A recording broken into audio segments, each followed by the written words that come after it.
today is Saturday, jumping on really quick, and got a very special topic today. And yeah, let me get some feedback from you guys on this subject. You know, it's amazing to me that some of the topics that I speak on are requested topics more than anything else. Usually it's dealing with menopause, dating, my hair, and this one here, dealing with marriage. And you know, I don't talk about them as much. You know, I was married twice. My first marriage, I was married for 11 years. The second marriage, I was married for 6 years. So this is a subject that I think, even though I am now divorced, I have a lot of insight, a lot of input, because of being married and going through those relationships. So I think I have a lot of contributions. So we're going to talk about that. But just a couple of updates. If you have been following me, you guys know that I have been talking about doing a live. It was supposed to happen in February. It did not. So it will be happening on next Friday. And I'm going to scroll the date here because at this present time of recording this video, I don't know what next Friday's date is. So I'm going to scroll it here. And we will be going live at 7 p.m. Okay? 7 p.m. so that I can finish up the topic, that 3-part series of 60 things that I've learned in 60 years. I've already done 40 of them. So we're going to complete the last 20 in the live. It'll be from 7 p.m. to 8 p.m. Eastern Standard Time. So please make sure you mark your calendars, you do something so they will remind you of that. But if you're not able to watch it in the live, please come back and support me by watching it on the replay. So yeah, wanted to share that.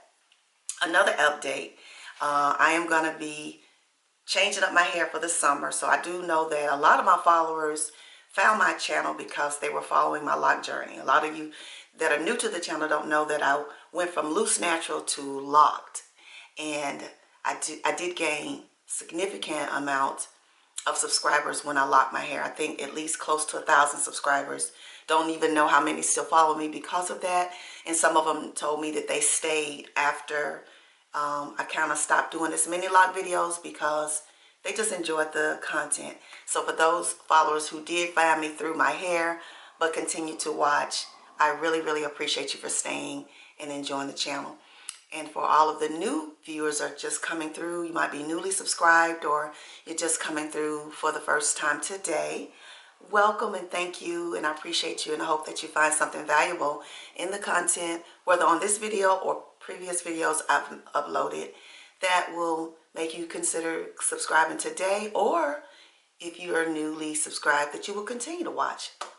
I do know the subscriber count goes up and down based on people's interests. It's a part of life. That's the way we roll in the world. We like what we like, and those things that we don't like, we don't watch, we don't do. And that's just a part of it, nothing personal. And for those that continue to follow me, from those ride or dies that have been with me from day one, to those sisters that's been with me for several years, from my best friend who is one of my biggest supporters on the channel, I do appreciate you all, my girlfriends, for coming through. So yeah, so today's Saturday. Today I did not do my hip-hop aerobics class because it was canceled. So it's a little later in the morning, having coffee, and wanted to come through and chat a little bit. So this is a video that I think is very interesting, that I want to share. We're going to be talking about marriage versus companionship. And when I say that, well, no, not marriage, love versus companionship, but being married in either or situation. And I want to, you know, just kind of share my thoughts on this. My dad was married 3 times. 3 times. He was married to my mom first, and my mom and my father were married for 11 years, and then they divorced, and my father married another woman, and I think they were married for 10 years, and they divorced. And then his final marriage, he was married for close to 30 years. And it's interesting. It's very interesting. This whole thing about marriage and love and companionship is interesting. So I'm going to share my thoughts on it. My father used to tell me, and for you that are new to the channel, I lost my father almost 2 years ago. It will be 2 years April 1st. Can't believe that 2 years have rolled around. But I lost him almost 2 years ago. And yeah, and I really admire my father for a lot of things. But one of the things he always used to tell me, that to find me a companion. And you know, when you're young, the first thing you talk about and think about is, I want to be in love. And when I married my husband, my first husband, my children's father, I thought I was just over the heels in love. You know, it was just, you know how you sit and listen to those songs and you just grab your pillow and you just be rocking back and forth. And, you know, he was in the military, and he was gone a significant part of our marriage because he often went to countries that I wasn't able to travel to because they didn't have housing at that time. And so I stayed back. I would go, if we were stationed somewhere, whenever he would have to go overseas, I would go back to my hometown and just spend that year and a half with my family just to be around them. And he would write me love letters. I had shoe boxes. I mean, 3, 4, 5 shoe boxes of letters that, you know, we would write with curse on. He had just as many, but he would send, because back then we were still writing letters. Yes, we were. And I just really felt that I was just in love, full of these emotions, not really understanding what love really is, but knowing how I felt, you know, the desire for this man, just being smitten by his appearance. He was very built, you know, abs and muscles. He wrestled for the army. He was just gorgeous, you know. And if I had to describe him today, he favors a lot of Idris Elba. And I think I'm gonna put a little photo here so you guys that don't know who that is, Idris Elba. He favored him quite a bit. And I always thought that he was very attractive. And I think my mind was so caught up into that. But you know, moving on from that marriage, I'm not gonna go through that. Y'all, I got some videos further on down, talked about that marriage and the man, womanizer he was. And I married another guy that I enjoyed his company. We became friends. And I mean, I cared about him. I did care about him. He was about 6 years younger. And we had a great friendship. And I thought he was very attractive as well.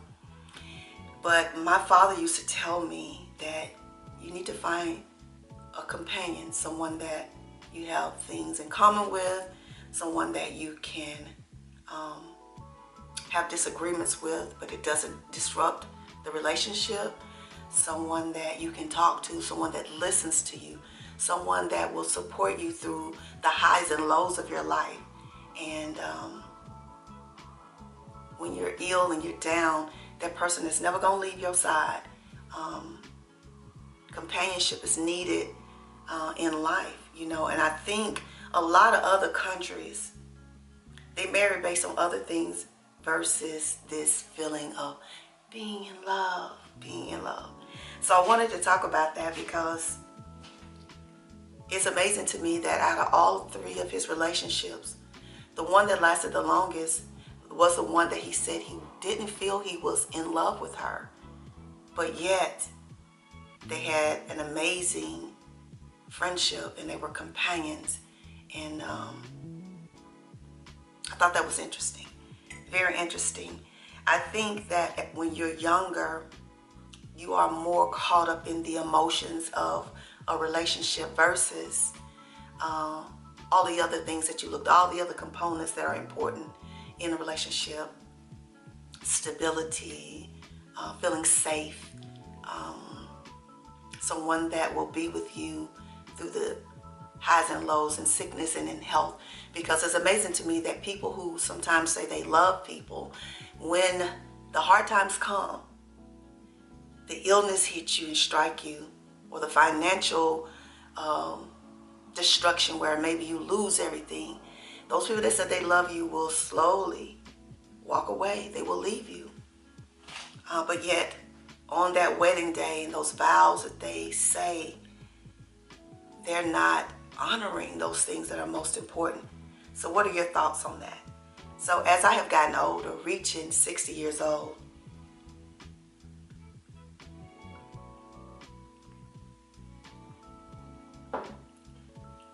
I can truly say I understand my dad and why he felt that he wanted a companion versus being smitten with love. Now, let me say this. I think it's love. Well, we already know that there are many forms of love. There's a godly love, which is unconditional.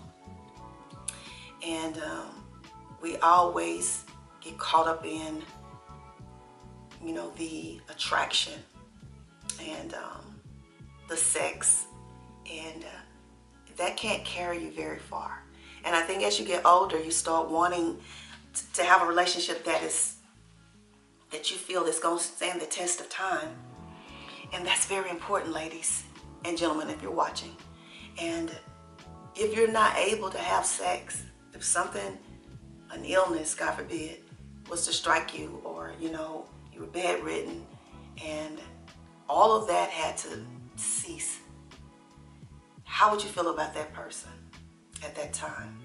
If you had not developed that bond, that friendship, through that companionship, that death do you part type of relationship, would you stay with that individual if you were not able to have those things? So I think those things become important as we age, because I've seen posts where people say, man, you better get you someone that can that would know how to help you if you was having a stroke.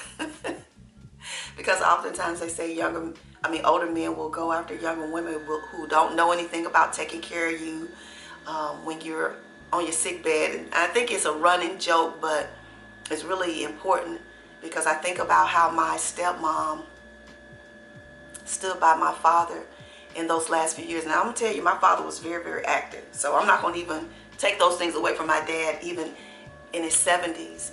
My father did not start to really have health issues until he was around 83 years old. My father was very vibrant. He was very active. He was very energetic.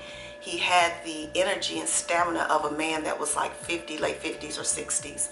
My father was still doing many things, riding motorcycles and four-wheelers and climbing ladders and building homes at 80. So he was very, very much in shape. He was a tall, statured man, stood about 6'4", 6'5", very lean and very muscle. He had muscles.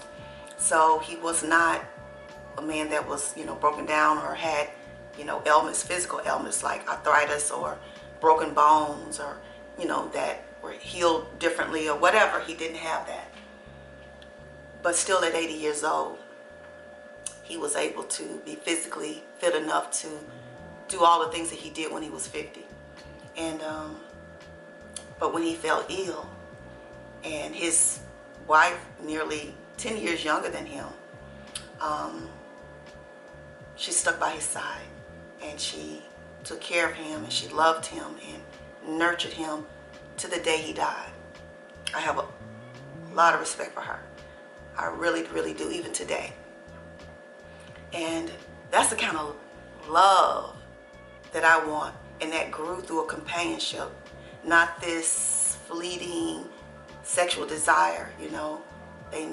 They had something special. And so as I age, I think it's more important for me to have that relationship with someone versus this, oh my God, he's just so amazing, he's so attractive, and being caught up in that physical appearance and how I feel that he would be sexually with me. I think all of those things are components that are great to have in a relationship when you have them.